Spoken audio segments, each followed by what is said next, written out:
Eh, Hola, buenas tardes, noches a todos. Estamos en PHP Vigo, la edición número 40, nuestro meetup número 40, un numerito muy especial. Y hoy estamos de celebración. ¿Quién mejor que Fran, nuestro Fran Iglesias, para darnos una charlita? Antes de arrancar con él, comentaros, como siempre, que al final de esta charla habrá una serie de preguntas a través del chat de Twitch y está en juego una licencia de JetBrains de 1 año y 1 mes de Codery TV Pro. Para poder responder tenéis que estar identificados en Twitch para poder escribir en el chat. Así que si no lo estáis, hacerlo durante lo que dure la charla para que llegue el momento y podáis responder. Serán, como siempre, una serie de preguntas, 4 posibles respuestas y se tendrá que escribir, son, si no recuerdo mal, A, B, C, D, las opciones, pues A, B, en función de la que creáis que es la adecuada. Además de esto, comentaros, como siempre, que todo aquel que quiera dar una charla o explicar algo en PHP Vigo solo tendrá que contactar con nosotros pues, por el canal de la Vigotest. Por nuestra parte estaremos encantados y no tiene por qué ser solo de PHP. De hecho, muchas veces hablamos pues, de JavaScript y de otras aplicaciones de integración continua y demás. No tiene por qué ser expresamente PHP.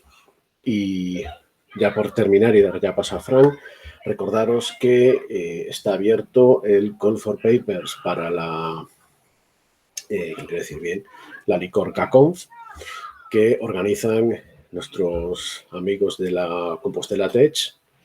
Vale, está abierto hasta el 21 de noviembre. Bueno, el evento será el 21 de noviembre. Y en Twitter o en la página de Compostela Tech ya encontraréis la información para poder mandar vuestra propuesta de charla y, bueno, formar parte de este evento. Y nada más. Vamos a dar paso a Fran, que nos va a hablar de algo relacionado con patrones creacionales y, bueno, y espero que disfrutéis tanto como yo de esta charla y de la suerte de tener a gente como Fran como parte de nuestra comunidad. Bien, muchas gracias. Buenas tardes a todo el mundo. Gracias por venir. Y nada, vamos allá. La charla se titula Ni un no, lo siguiente, porque lo que vamos a hablar es de los patrones a la hora de crear objetos, de instanciar objetos en una aplicación. Aunque bueno, los ejemplos están orientados a PHP, también son válidos para cualquier otro tipo de lenguaje. Y bueno, en principio los patrones creacionales lo que nos permiten es gestionar los diversos problemas que nos encontramos a la hora de instanciar objetos en las aplicaciones. Es decir, obviamente tenemos un montón de ocasiones en las que vamos a tener que instanciar objetos de forma directa y en PHP pues tenemos una manera canónica de hacerlo, que es usando la clave new y el objeto que queremos instanciar pasándole sus parámetros, ¿no? Esto en otros lenguajes tiene una forma un poco diferente o tiene una sintaxis particular, pero en esencia es exactamente la misma en todas partes. Es una función constructora a la que le pasamos parámetros y nos sirve para montar nuestros objetos de una clase determinada. Entonces, bueno, aquí hay un ejemplo pues sencillo y más o menos típico. Pues tenemos una clase money que tiene una función constructora a la que le pasamos un amount, una currency, para definir cuál es el valor que va a tener. Y bueno, dentro de la constructora se crea. ¿Cómo funciona? Pues cuando tenemos la partícula new, se llama este método mágico construct en PHP, que también podría usarse, aunque no es ya muy habitual, una función con el mismo nombre de la clase, que al final lo que va a remitir es a esto. Y pues ya está. Se generan objetos, instancias, se le asigna su espacio en memoria y lo podemos asignar a una variable y utilizarlo cuando nos haga falta.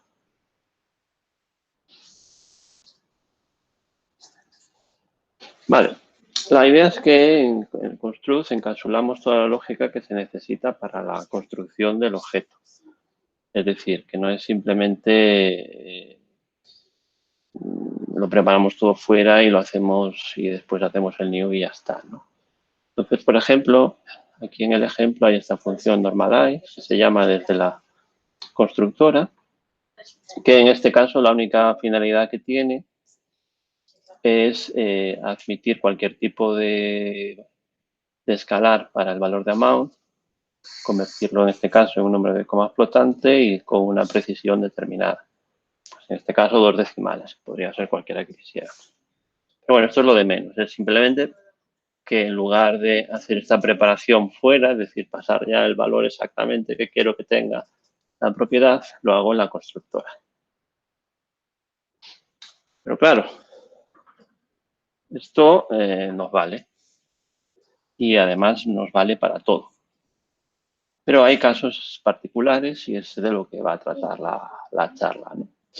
Por ejemplo, ¿qué pasa si necesito varias maneras diferentes de instanciar la misma clase? Es decir, imaginaos que tengo que crear objetos de tipo money para representar precios y entonces tengo una fuente de datos de un proveedor de productos de una tienda online que me pasa los precios así, con un string en el que la primera parte es el amount, hay un espacio y después viene la unidad monetaria. Pero que también necesito poder instanciar objetos directamente, por ejemplo, porque ya tengo su amount, porque, bueno, pues porque los creamos nosotros, lo que sea, y le pasan por la currency. Es decir, para tener varias maneras de instanciar objetos con formas diferentes, utilizamos lo que se llama los named constructors, que son unas funciones estáticas que crean objetos. Simplemente lo que hacen es encapsular las distintas maneras de instanciarlos. Por debajo, bueno, aquí puedes ver el ejemplo de cómo se usa, ¿no? En lugar de todo este montaje que hago aquí para poder instanciar un man, pues lo hago directamente con un método estático que en este caso significa que le paso el string que he obtenido del proveedor y genero la clase. Y luego también pues tengo esta otra forma, moneyEur, que pues, me permite instanciar a partir de un valor y asignarle directamente una currency de euros. ¿Cómo es esto por dentro? O bueno, ¿cuál es la idea? La idea es tener una interfaz con varios métodos de construcción que representan las distintas maneras en que voy a obtener la información en la que puedo obtenerla. Vale. Aquí, por ejemplo, vemos cómo se monta uno de estos métodos. Simplemente es un método estático, es decir, que se va a ejecutar sin necesidad de instanciar una clase de man, al que en este caso pues le paso el string y he metido esa lógica que antes tenía fuera, la he puesto aquí dentro. Y hago al final, porque no hay otra manera que no sea con un new, de crear objetos, que le paso los parámetros igualmente. Y todos los procesos de construcción se hacen igual. Vale. En estos casos, cuando tenemos named constructors, toda la constructora natural, el construct, debería ser privado para indicar precisamente que hay otras formas de crear los objetos. Es decir, que no hay, que la forma canónica pues ya no es la única ni la necesaria. Y esto está reflejado aquí, es decir, aquí tengo dos métodos de construcción, pues from provider y with currency, y el método, la constructora estándar, se pone privada para indicar que no quiero usarla o que no debería usarla normalmente. Claro, en estos casos es muy habitual que necesite tener al menos uno de los métodos que me permita reproducir el método, digamos, natural, pero no siempre, ¿eh? Es decir, es que puede ocurrir que ni siquiera lo necesite nunca. Pero bueno, sí hay ocasiones en las que realmente quiero esa opción. Y con esto, pues tendríamos distintas maneras de construir un mismo tipo de objeto, pero pues de formas diferentes, porque tenemos a lo mejor necesidades o contextos de uso diferentes. Pero bueno, ahora hay más casos. A veces necesito poder instanciar subtipos o subclases de un tipo determinado en tiempo de ejecución. Es decir, con tiempo de ejecución queremos decir que a priori yo no sé qué objeto voy a instanciar. Es decir, tiene que decidirse en el momento en que se ejecuta la aplicación. En ese caso, utilizo lo que se llama los factory methods, que como veréis es bastante parecido, pero que su significado es un poco distinto. Se trata de métodos en una clase que instancian subtipos según se cumplan o no ciertas condiciones, por lo que es lo mismo, es decir, el tipo concreto que se va a instanciar se decide en ese momento en que se ejecuta. Aquí hay un ejemplo que puede ser bastante típico. Tenemos una clase usuario user que implementa una user interface y tiene un método create, en este caso estático, que decide qué subtipo de user va a crear en función del rol que vaya a tener en la aplicación. Entonces, en este caso, ¿qué es un admin? Pues crearé un admin user. ¿Qué es un usuario sales? Crearé un sales user. ¿Qué es un usuario, un customer o cualquier otro? Pues le asigno el customer. Si os fijáis, el método este create devuelve un objeto user interface, pero que no sabemos a priori cuál de las tres clases es. De esta forma, pues resolvemos el problema de qué tipo concreto de usuario quiero tener en ese momento. O sea, quiero crear. Y aquí tenéis un ejemplo del uso.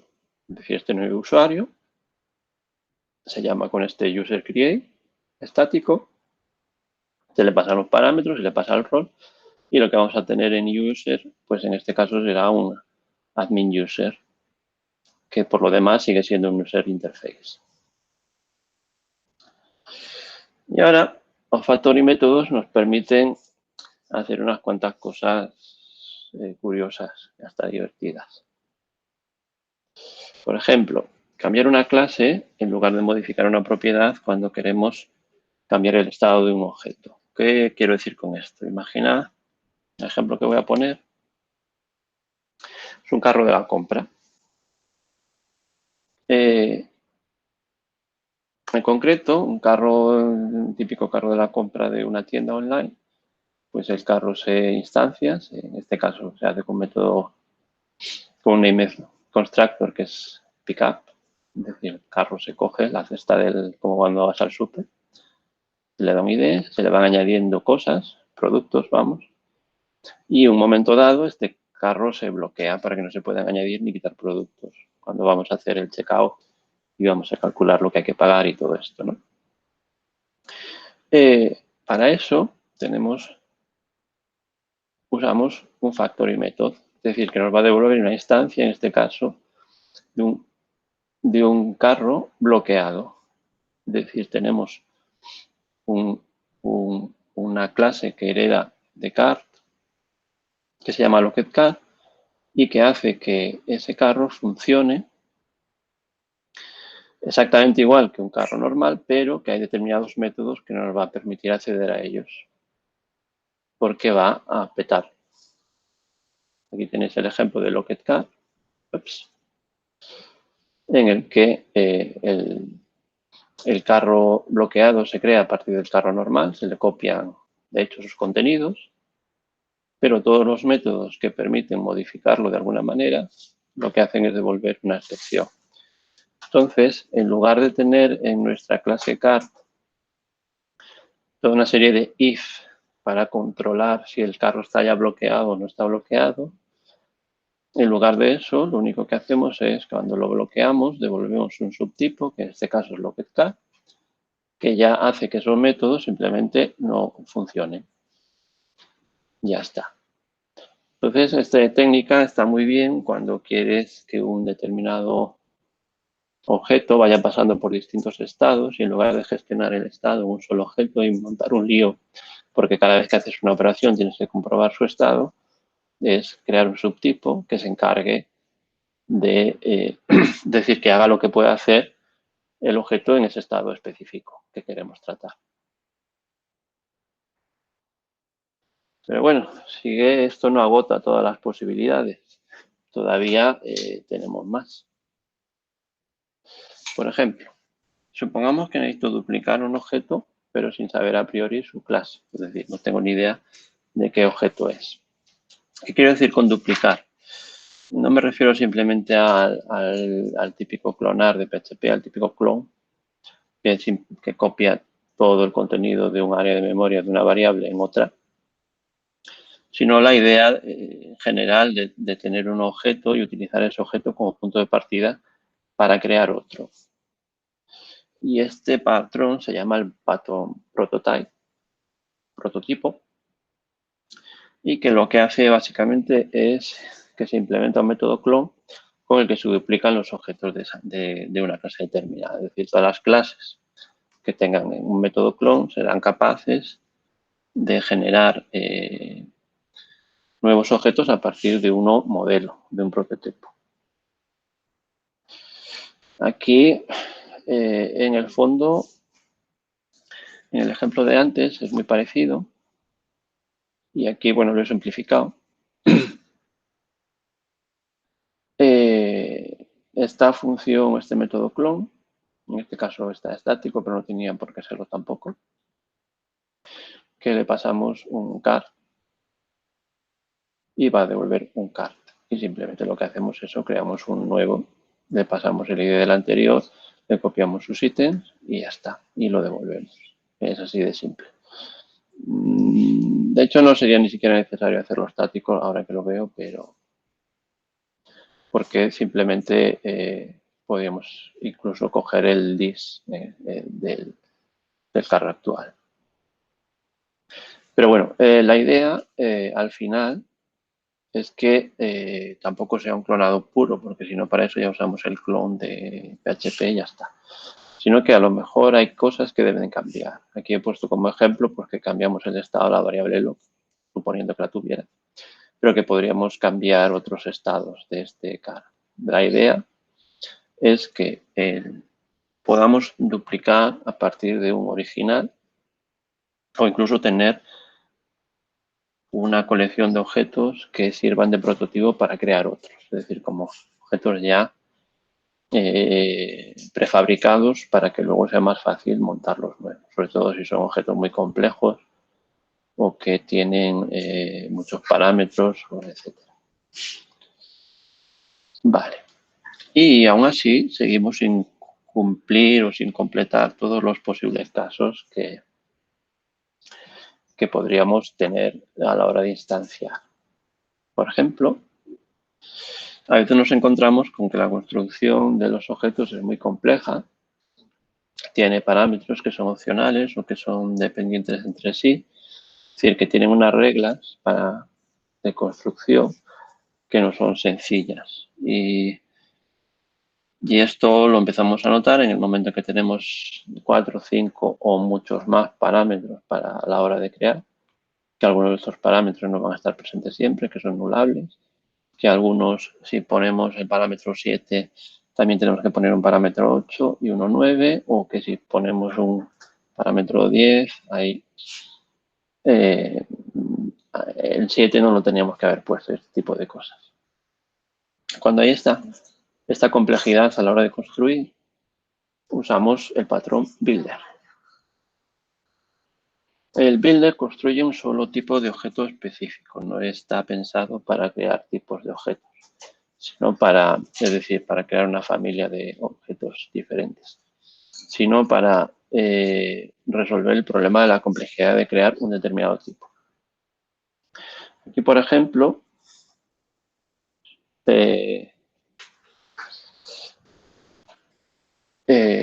podemos ver un builder de una supuesta clase project y que refleja un poco las problemáticas que resuelve el patrón builder. Por una parte, resuelve el problema de que puede haber una gran cantidad de parámetros que se necesiten y que podemos tener o no tener en el momento de que queremos construir. Por ejemplo, en este caso aquí tenemos dos parámetros que son supply point y state, que se supone que vienen ya instanciados en sus propios tipos y demás, pero luego hay otros que tenemos que crear. En este ejemplo es verdad que todos se crean aquí en este momento con unos valores inconstantes, pero podría darse el caso de que estos, en vez de panel o set conditions, se obtuviesen pues, de un servicio, de un repositorio, de una API, y que entonces no los podemos saber a priori tampoco, ¿no? Y, por ejemplo, aquí, este Project ID, que en este caso es simplemente obtener la identidad del repositorio, pues también que es un valor que vamos a obtener de un servicio que no tendría mucha lógica tenerlo dentro de la entidad project. Y finalmente, el método este build va a devolver el proyecto ya montado, resolviendo por nosotros todas esas complejidades. En este caso, por ejemplo, que es un ejemplo bastante real, por cierto, esto era una primera iteración de un producto, bueno, de una aplicación, y estaba previsto que estas dos variables, panel y syscondition, vinieran de servicios que las calculan o que determinan cuál era la correcta para aplicar en cada momento, ¿no? Como decía, esto permite resolver varios de los problemas que tienen las construcciones complejas de objetos. Por ejemplo, las más típicas son la cuestión de los parámetros que son obligatorios, los que son opcionales, las dependencias entre parámetros y la covarianza. Los parámetros obligatorios y opcionales se pueden ver aquí. Como veis, hay algunos que son nulls o que pueden ser nulls. Y, por ejemplo, la covarianza se refiere a aquellos parámetros que tienen que ir juntos. Es decir, por ejemplo, postal code, city, province son prácticamente obligatorios que vayan juntos. Además, van a cambiar juntos. Es decir, si cambia el código postal es que cambia la ciudad y cambia la provincia. Street y street number, lo normal es que vayan juntos también. Es decir, normalmente una dirección sin número de calle o sin calle no tiene sentido ninguno. Sin embargo, los otros parámetros son totalmente opcionales, porque son posibles direcciones postales que tengan piso, que no tengan piso. Vamos a ver, por ejemplo, viviendas unifamiliares, viviendas de pisos que tendrían que indicar el piso, la puerta, incluso en algunos casos la escalera e incluso en algunos casos todavía hay alguna división más.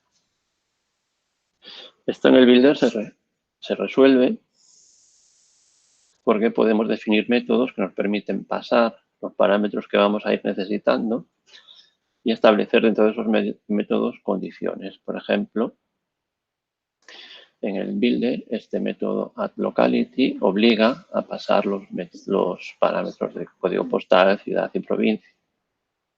Y este método con withApartmentAddress, que nos obliga a pasar todos estos, nos obliga a pasar estos parámetros porque definen la dirección de un apartamento, vamos, de lo que es un piso, ¿no? De un apartamento. Y luego nosotros obtenemos la dirección ejecutando el método build, que es más o menos la forma estándar, convencional, para obtener el objeto montado, que nuestro interés es el objeto address, de la clase postal address, ¿vale? Entonces, como podéis ver, manejamos los parámetros obligatorios, pues, por ejemplo, haciendo que en determinados métodos siempre aparezcan, siempre hay que ponerlos. Por ejemplo, aquí. Manejamos la covarianza de parámetros haciendo que se tengan que pasar de una sola vez. Y manejamos que haya parámetros que son opcionales, incluso haciendo métodos específicos para esos parámetros opcionales. Otro enfoque posible aquí hubiera sido decir, vale, pues en vez de with apartment address y with house address, haber puesto with street address, que hubiéramos pasado el street y el number, y luego a lo mejor añadir pues un método para pasar la información de la vivienda concreta dentro de esa finca. Y si os habéis fijado un poco en el ejemplo, ves que el builder además nos ayuda a tener métodos semánticos para definir los parámetros, de manera que estamos diciendo también qué parámetros significan. Aquí, en este, que es el ejemplo de antes, se puede ver más claro, ¿no? Es decir, tenemos este que nos dice, vale, pues este método es para crear direcciones de pisos, de viviendas de pisos, y este método es para crear direcciones de casas individuales, de casas unifamiliares, por ejemplo. Y el método locality nos dice claramente qué es, en qué localidad se va a crear esa dirección.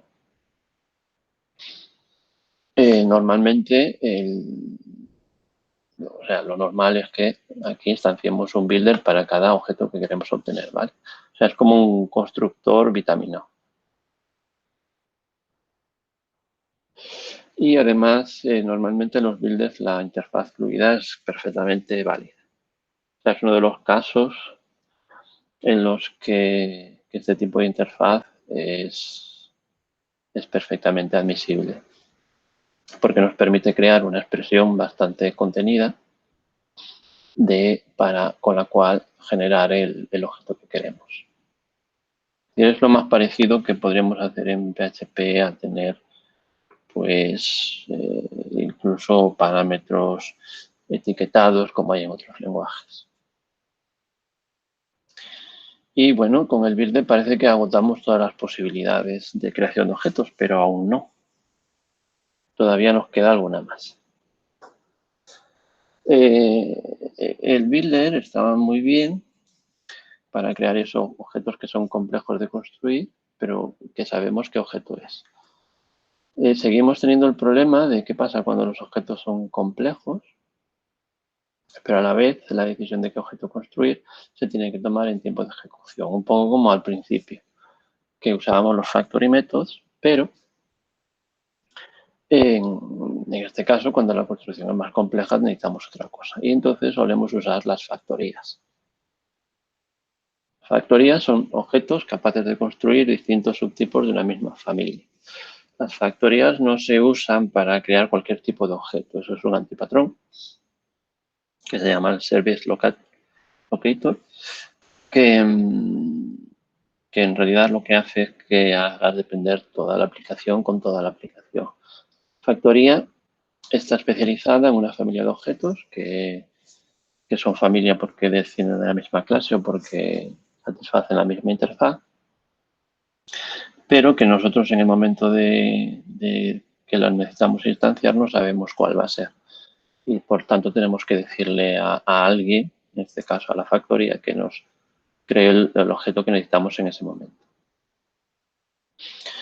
Por ejemplo, aquí tendremos un ejemplo de una factoría de unas estrategias de clasificación de documentos, que el objetivo de esto pues es darnos un servicio que puede ser un Classified Temporal Document o un Classified Final Document en función de un valor que le pasamos, en este caso un string, que puede ser temporal o final, y que nos da el servicio que queremos. Bueno, aquí es muy sencillita la instanciación, pero podría ser bastante complicada también, ¿no?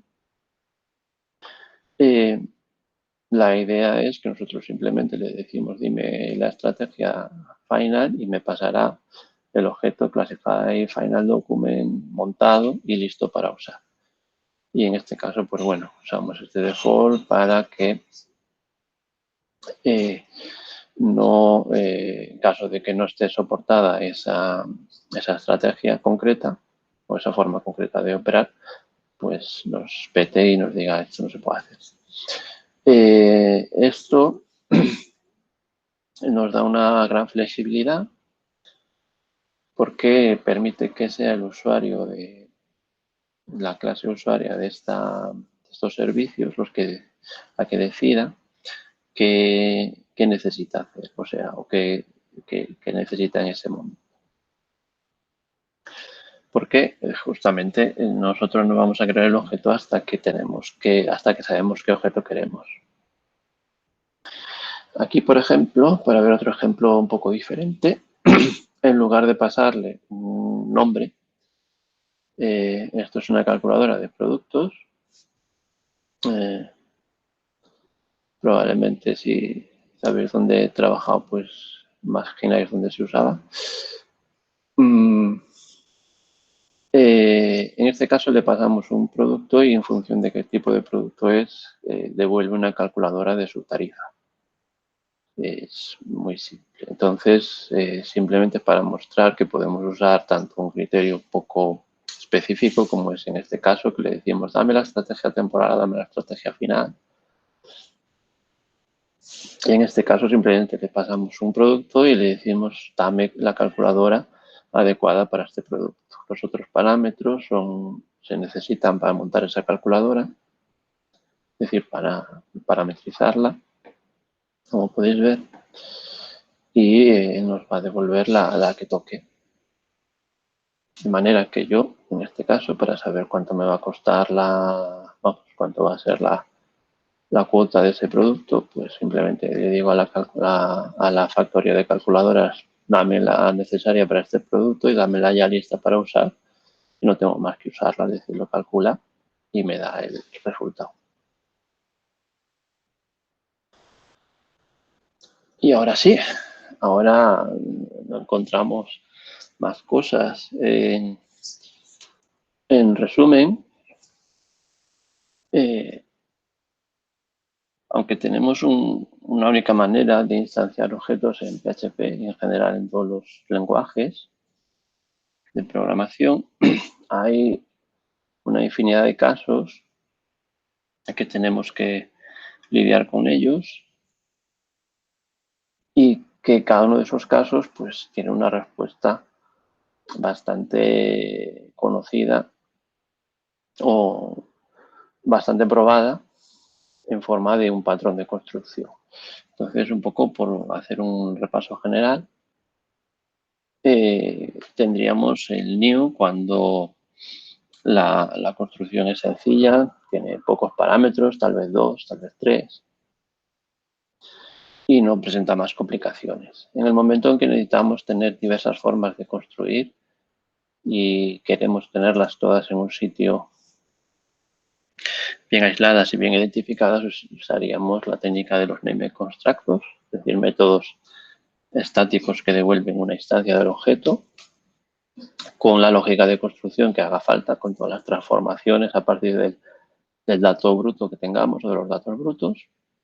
Factory métodos, cuando eso está enfocado a decidir una subclase del objeto que tenemos entre manos en ese momento, pero que no sabemos hasta el momento de usarla qué objeto se va a tener que crear.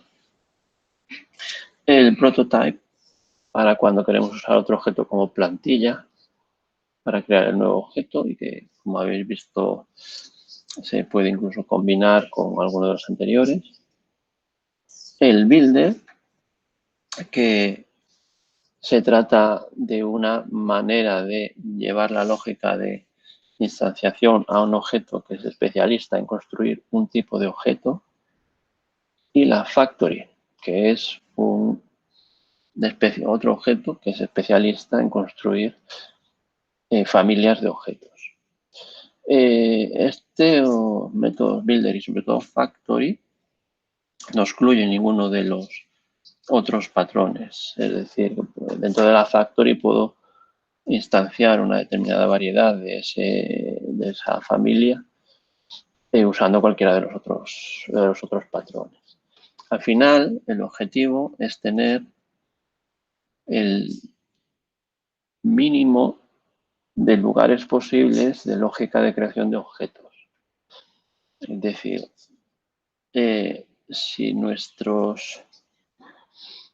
manera de instanciar objetos cambia o puede cambiar porque la aplicación cambia. Estamos todavía en desarrollo, añadimos más parámetros o quitamos.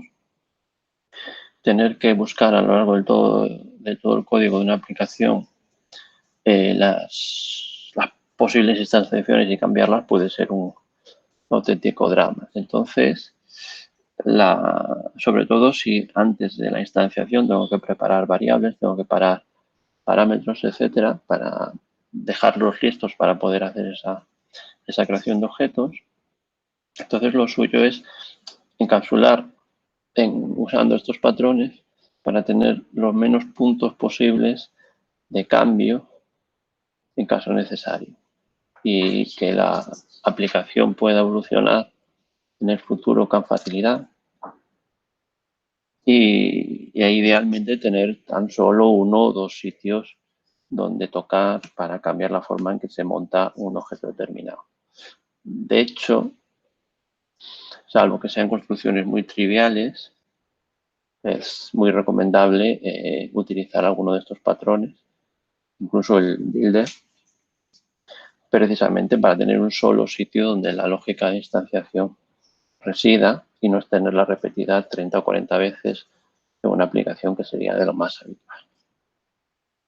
Y con esto, pues muchas gracias y si queréis comentar algo o preguntar o lo que sea, pues ahí estamos.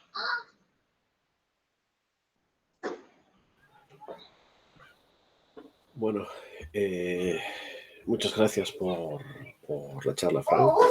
Como siempre, todo el mundo ha estado muy atento, un poquito de actividad por el chat cuando estás ahí con tus presentaciones, no queremos perdernos nada. Y hay un par de preguntas. Por un lado, nos pregunta Daniel Vaqueiro por el Abstract Factory. Si no lo mencionas porque se considera un patrón o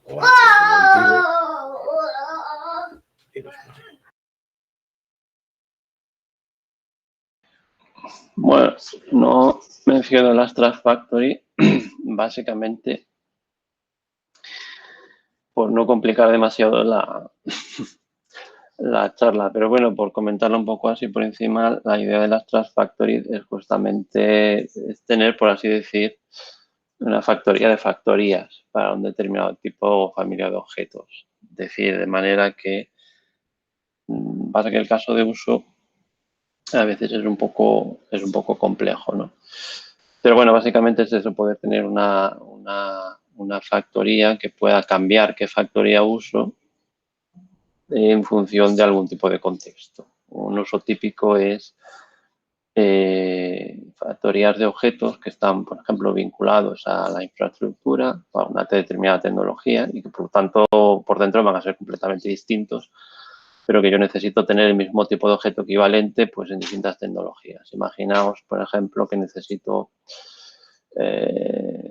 un patrón, ¿cómo se dice? Bueno, specification, que es un caso muy típico del uso de factorías abstractas, que en unos casos tengo que hacer especificaciones que son para SQL y en otros casos que son especificaciones para no SQL, por ejemplo. Y que tengo que tener la misma equivalencia de una especificación en las distintas tecnologías desarrolladas. Y entonces en esos casos un patrón útil es la Abstract Factory, pero yo creo que la Abstract Factory casi necesita una charla ya sola.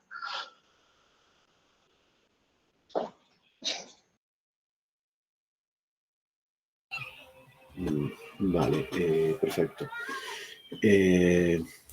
Nos preguntan también por ahí, Urbano, ¿cómo ves el uso del SPL Autoload Register de PHP?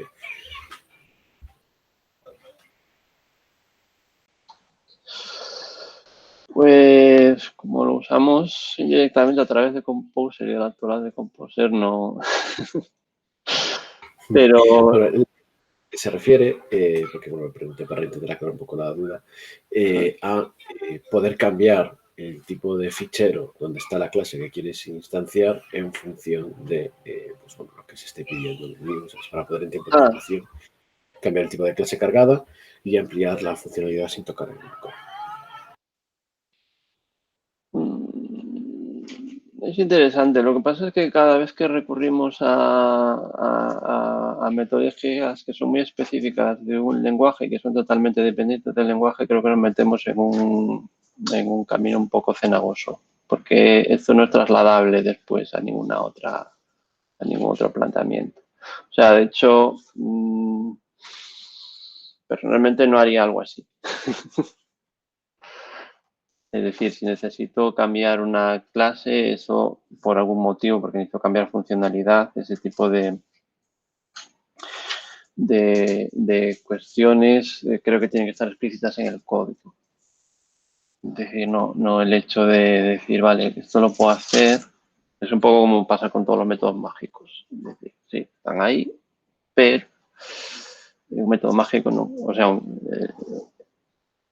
es una forma de trabajo que al final oculta realmente lo que pasa, y cuando otra persona va a ver ese código dentro de una semana, y hablo de una semana, nadie sabe por qué eso está ahí, por qué funciona así. Porque estamos usando una metodología muy específica de un lenguaje y una metodología que en parte es un poco mágica también. O sea, ¿se puede hacer? Sí, se debe. Creo que no.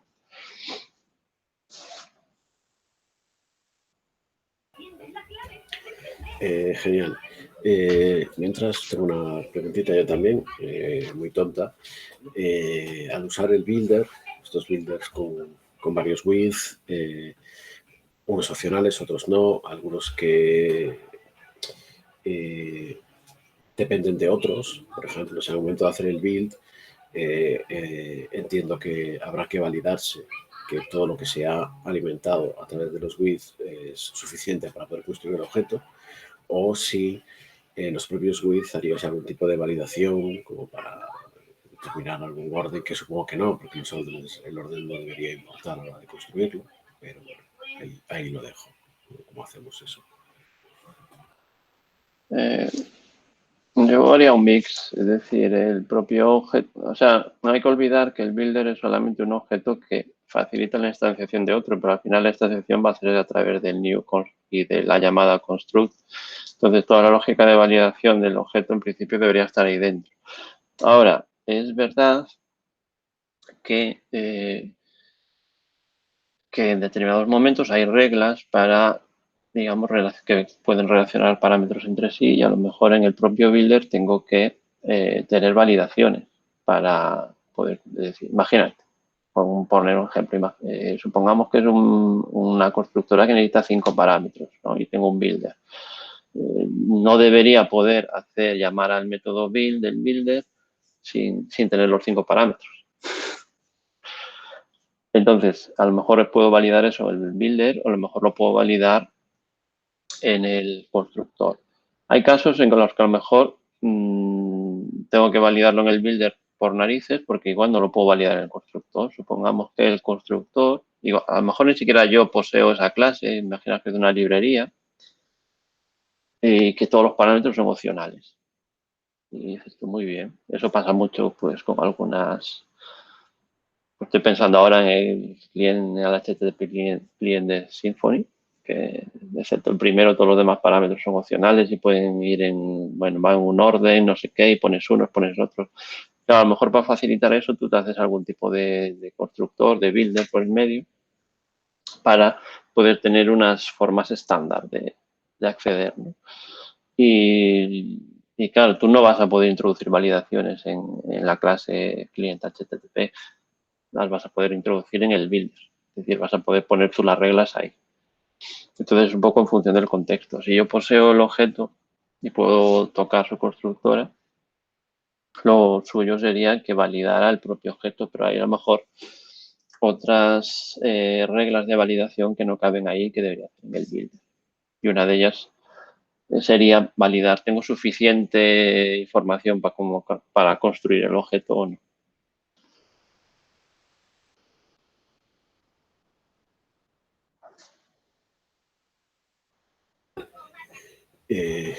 Ok, gracias. Tenemos por aquí otra preguntita. MNOTEN nos dice, en el caso de una factoría o del factoring method, si sería buena idea combinarlos con una cadena de responsabilidad en lugar de usar el switch, o ya sería pillar demasiado un constructor. O esperaríamos a ver si tenemos mucha variedad de objetos distintos. Pues depende de la compleja que sea la elección. Si puedes reducirla a un switch, para mí está bien. Es decir, tampoco hay que hacer... O sea, en el caso de que te plantees una cadena de responsabilidad, porque a ver quién... Quizá, o sea, si lo pienso así a bote pronto, no acabo de ver el caso de uso de una cadena de responsabilidad en una factoría. O sea, porque normalmente es algo como más directo. A no ser que haya una lógica súper compleja, a lo mejor, para crear esos objetos, para decidir qué objeto hay que crear. Y en ese caso sí, pero o sea, no es ni bueno ni malo, simplemente que probablemente como hay un principio que dice ahí, pues todos los sistemas complejos evolucionan a partir de uno simple, así que en principio yo tiraría por la opción más simple y luego ya iría buscando si necesito mayor complejidad.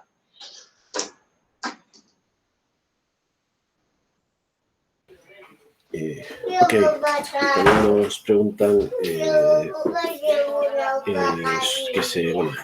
algunos de los casos se comentó que los tipos posibles podrían estar en base de datos o en algún tipo de persistencia. Y si hay algún ejemplo de eso.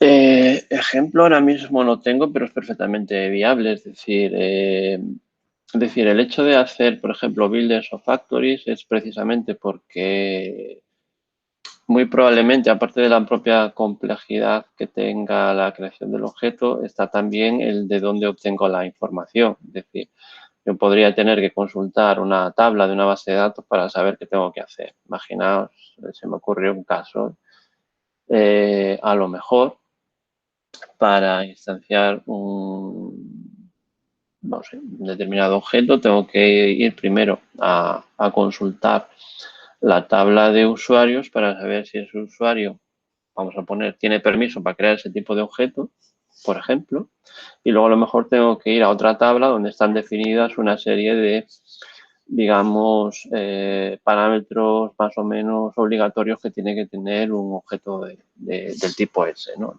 Bueno, pues si es un usuario con permisos, no sé, de cliente, pues el objeto documento de identidad tiene que tener estos campos, no sé, por decir algo.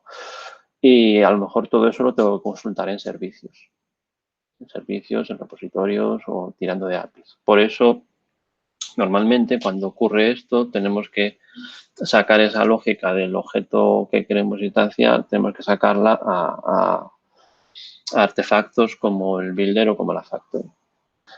Ya te digo, no tengo ahora mismo ejemplos concretos, pero alguna vez sí que... O sea, de hecho, en una diapo, que espera, a ver si la puedo volver a compartir, que si se ve esto... Ups. Bueno, no me deja compartirla ahora, ¿o qué? Ahí está. Si no me equivoco, hay un ejemplo de un builder aquí que de hecho llama a un repositorio para obtener una información. En este caso, bueno, la identidad, pero podría ser cualquier otra información que fuera necesaria. Y como os comentaba al comentar este ejemplo, originalmente esto estaba pensado para que se tuviera que ir a consultar los ejemplares concretos, o sea, los casos concretos, los datos concretos para crear estos objetos. O sea que es perfectamente posible y válido ese ejemplo.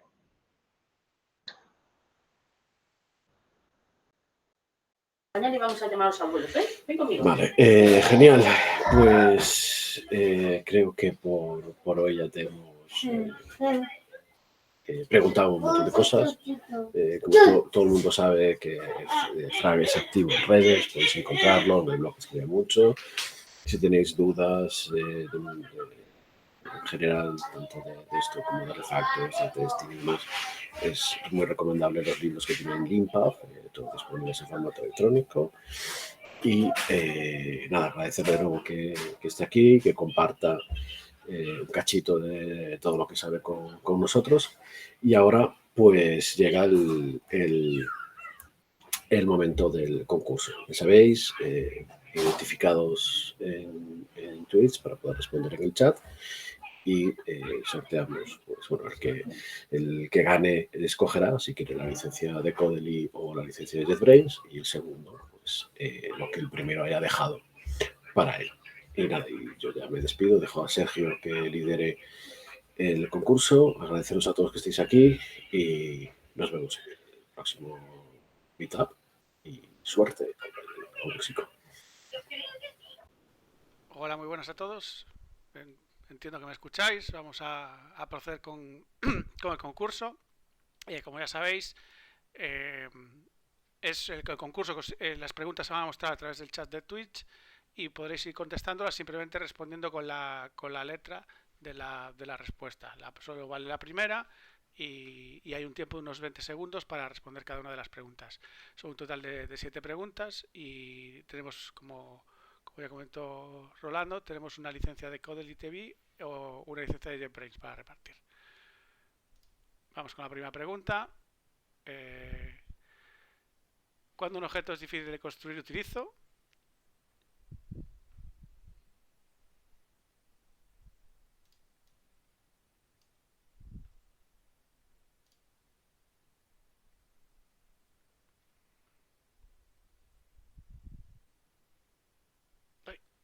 Voy a hacer un segundo que voy a cambiar la pantalla para que se vea la pregunta correspondiente.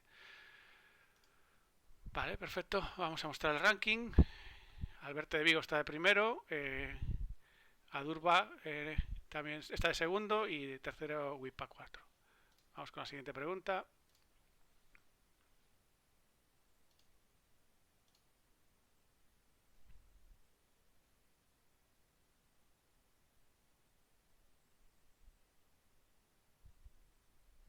Veo que mayoritariamente os decantáis por la D, aunque veo alguna voz discordante. Veamos que al final finalmente era la D. Ha habido un pequeño cambio en la segunda posición. Wipa pasa de la tercera a la segunda. Pero bueno, aún quedan bastantes preguntas para remontar. ¿Cuándo nos harías un builder?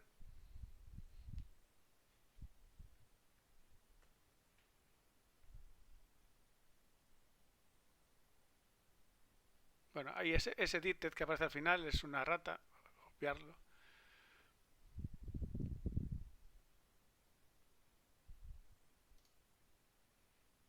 Seguimos con Alberto en cabeza, aunque bueno, está bastante reñido. Vamos con la cuarta pregunta. Si necesitas distintas formas de construir el mismo objeto, ¿cómo lo harías? Me gusta que tardéis un poquito en responder, porque eso quiere decir que hace falta pensar un poquito y eso siempre es interesante. 2 segundos, 1. Vamos a mostrar el ranking. Seguimos más o menos con Alberto, que nos suelta el liderato y que empieza a coger un poquito de ventaja. Siguiente pregunta. Esto ya es más de fuera de la charla, cuando se celebra la Licorca Conf. Que yo espero que todos estéis apuntados ya, si no, al terminar este vídeo, esta charla de cabeza.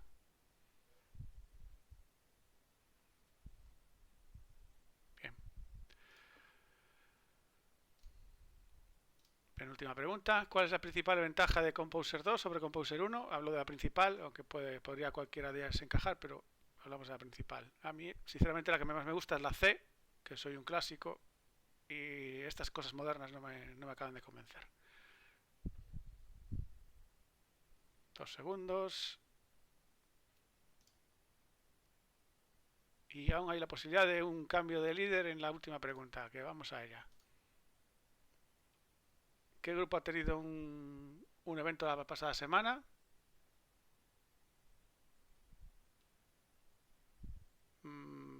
te ha echado un poco a trampa. Veo que veo que todos leéis las primeras letras solo.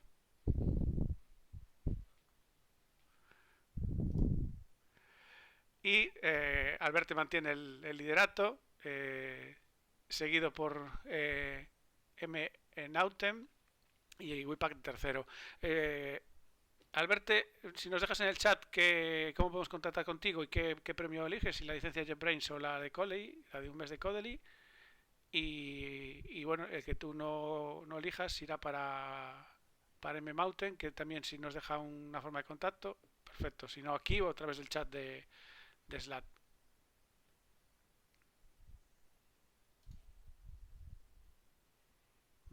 Vale, Alberto quiere la licencia y nos deja su email. No lo spaméis, por favor. Y Menauten, si nos hablas por el chat de Slack, si quieres, y dejarnos tu forma de contacto, ya te pasamos la licencia. Bueno, despedirme de... Vale, estaba viendo aquí el chat que Wipak que quedó tercero. Sí, sale marcado porque sería el podium, pero en este caso solo tenemos 2 licencias para repartir la próxima vez. Nada, despediros. El próximo mes ya fijaremos la charla. Lo que comentó Rolando al principio, cualquier charla es bienvenida, aunque sea la primera vez que la hacéis. Os animamos a participar, a enviar charlas, aunque sea una lightning de 10-15 minutos. Estamos abiertos a vuestras charlas. Para cualquier cosa que necesitéis, tanto las charlas como cualquier otra cosa, contactadnos directamente por el Slack de Vigotech o por la dirección de correo electrónico que es phpvigo@gmail.com. Y nada más. Muchas gracias a Fran por darnos esta magnífica charla y a vosotros por estar aquí. Hasta la próxima.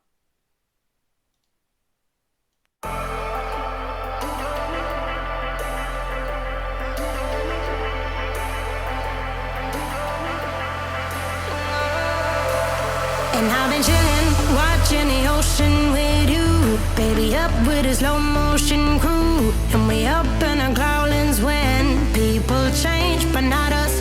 And we just chillin', kicking it, kissed by the sun. Could be soaked to the skin in the moss.